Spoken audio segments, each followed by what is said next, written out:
Good morning, my name is Jan. I'm from McGill University, and I collaborated with Joyce Feynman to investigate how wearable and low-cost technology can help us to help people to learn balance. And eventually we want to do this in homes with elderly people or post-stroke patients. But for now I developed a system to help healthy adults to learn to stand on a slackline. A slackline is a piece of webbing you can see there. You can stand or walk on it. It's become really popular as a balance sport coming from the climbing community and being somewhat similar to tightrope walking, which you might know, but it's much more accessible and easy. And it has also been used in rehabilitation, for example, for elderly people and in physiotherapy. So if you'd like to know more, come visit me at poster 55 over there.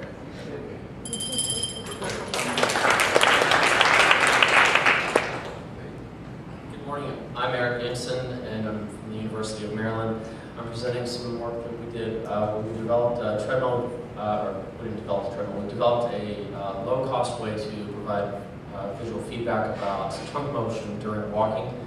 And we're in the middle of running a randomized controlled trial, and I'm presenting some preliminary data from that showing clinical improvement after 4 weeks of training. And a figure that didn't make it onto this slide is a comparison of a group that held the handrails and a group that did not hold the handrails. And a teaser for that is the handrails minimize the carryover effect. Thank you.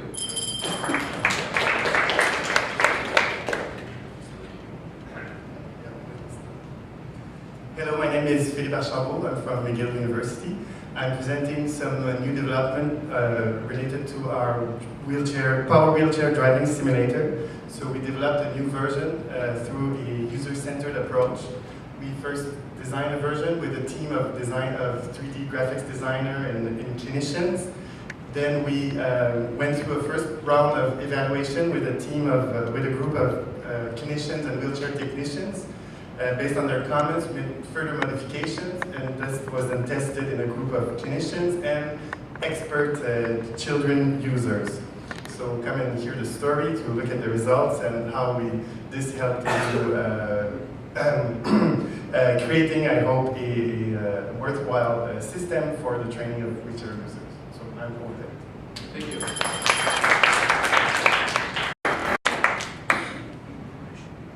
I'm Joyce Pham. I'm presenting this on behalf of a doctoral student, Anuja Dareka, who unfortunately needs to be back in India for family reasons. The ability to navigate in an environment without hitting moving obstacle is a very important feature of community ambulation. So we've created this paradigm where the task is to walk towards the target, which is in blue here, but after 3 meters of walking, one of these 3 obstacles would start moving. Either directly in front or 30 degrees to the right or to the left coming towards you. And if you don't make any strategies to avoid that, it will collide with you. So we asked the question whether people with stroke maintain similar clearance or are they any different. And we tested that in 8 stroke patients and 8 healthy control subjects. Turns out, yes, they do maintain clearance, but they maintain larger clearances to avoid moving obstacles. The advantage of this task is we can test it in a joystick situation as well as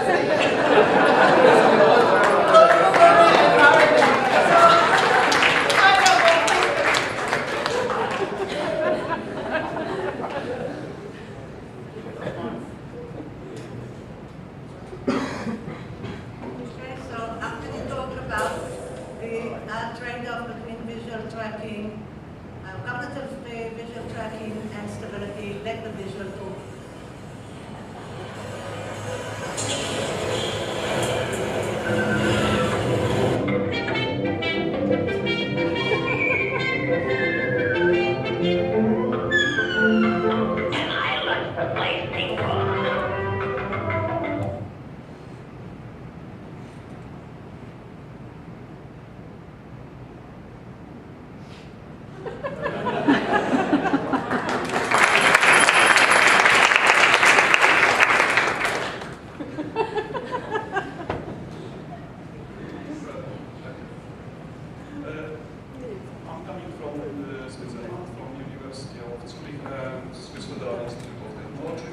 We would like to show some study about the tactile feedback.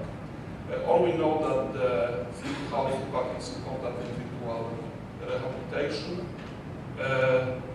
and particularly tactile feedback is useful for exploring and interacting with visual objects. Unfortunately, in visual rehabilitation, feedback is often limited to the visual and auditory. For that reason, we study the low-cost tactile feedback using off-the-shelf components. For the results in discussion country was 78.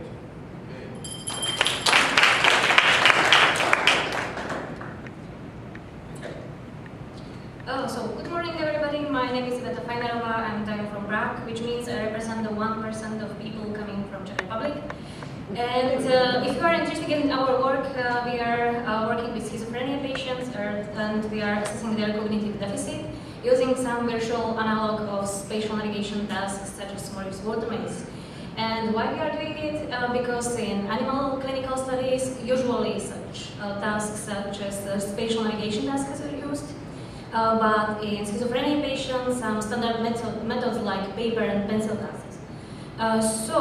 Just to have some comparable methods, we are producing this virtual analog of the Morris Watermaze called virtual foreground navigation task. So if you are interested to come in and to see our results and the behavior of our patients, I would be happy to introduce it.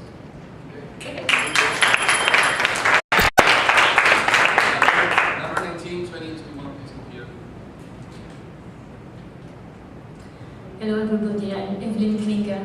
AGAT is a project that was funded by the French Research Agency and that involves 6 partners, among them academics, clinicians and industrial. With AGAT, virtual reality serves cognitive therapies by offering patients customized rehabilitation sessions on the basis of simulated activities of daily living and by allowing therapists to measure patient activity and to follow up his progress. AGAT is a software tool dedicated to 2 users, patient and therapist, that can be connected to various sensors. And I want to add that this year AGAT received the Emerging Technologies Award from the CGRAPH. So we were invited at the CGRAPH in July. And if you want to know more, you can come to Poster 74. Thank you very much.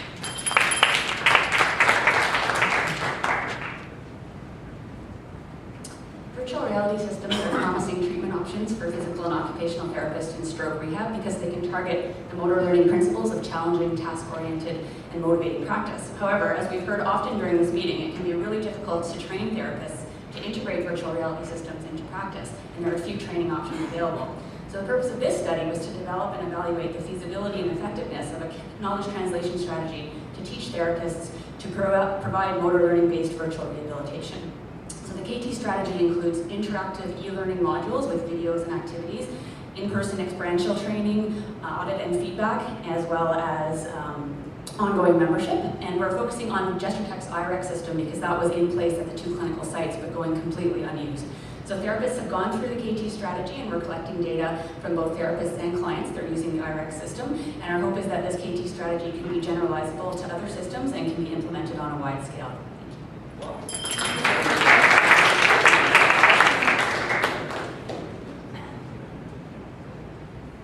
Morning, for those who are late, my name is Edgar, and I'm from Federal University of Uberlândia. The second work we're showing is about helping amputee people. In the first stage, they have a lot of psychological problems to adapt to their real processes. So we developed a platform that can help them using augmented and virtual reality for the training phase. And this platform can collect EMG signals from the remaining muscles. And also we are trying to do and get some results with brain waves. So it's a platform that can identify different biofeedback to help amputees for the training stage. Please come on, thank you.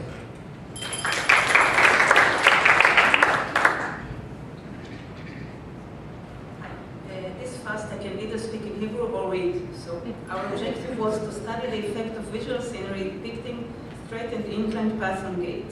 We tested young adults in the current high-end system in a self-paced mode of the treadmill. Straight uphill and downhill walking conditions were achieved by the rotation of the treadmill and the visual surroundings. In a random order, the visual scenery was either synchronized or conflicting to the platform, and we report on the effect on gait speed. There was a response to the visual illusion even without changing the platform inclination. Gait was rushed in response to the uphill illusion, gait was slowed in response to the downhill illusion, and the effect lasted for about 20 seconds. It remains to be seen whether this effect can be utilized in gait rehabilitations. More details and a video at poster 62.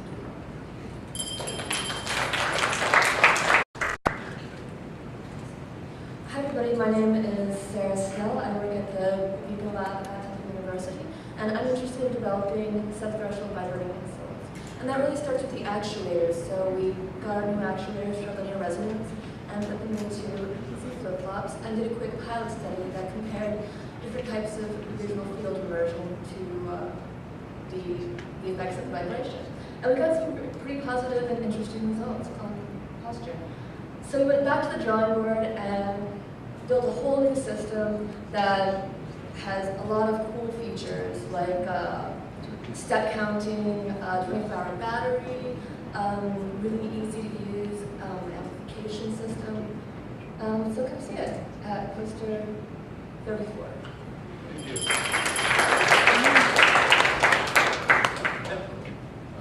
Good morning, everybody. I'm John Lucas from McGill University.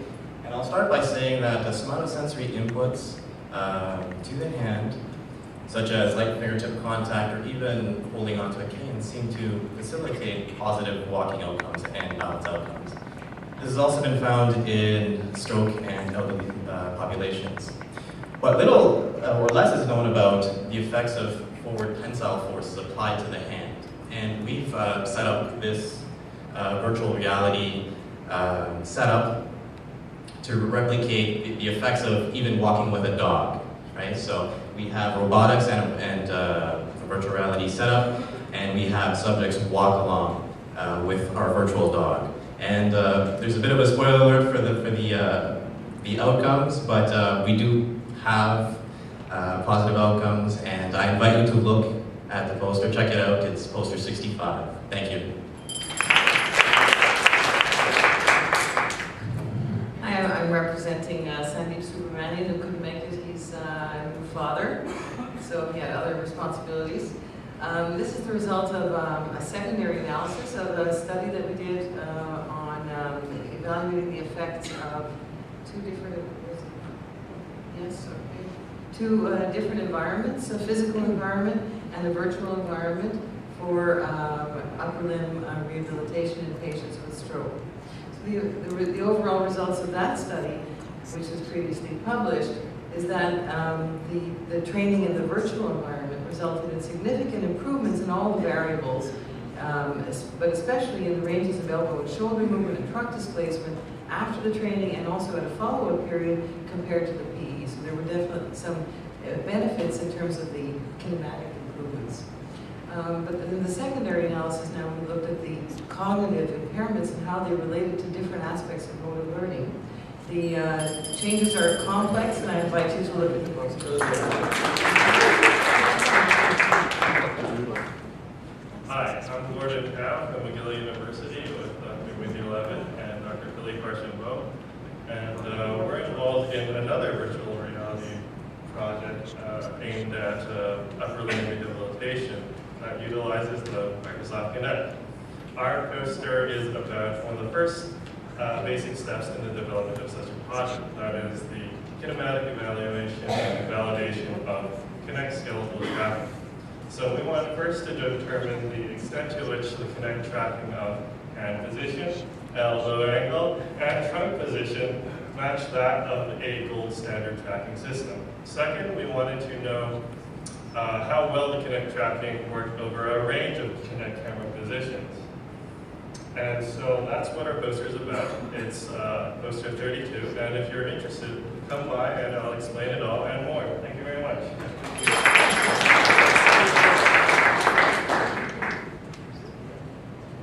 Hello, my name is Gregory Theodore from Temple University. I'm working on Project Avatar. Project Avatar is our attempt at creating a virtual clinician. What we'll use is we have a virtual therapist who will speak with patients who have aphasia. And it'll help guide them through a number of different scenarios, such as going to a restaurant or working with a travel agency. And the way we do this is we create this 3D virtual avatar, which has full lip sync, and it can speak in real time using Microsoft's Speech API. To automate the avatar, we're using something called the Olympus Speech Recognition System, which is created at Carnegie Mellon University by Alex Radunke. What this allows us to do is allow us to hold a conversation with our patient. And what will happen is the patient can say something, the avatar will understand it and be able to devise its own response to the patient's conversation. Thank you.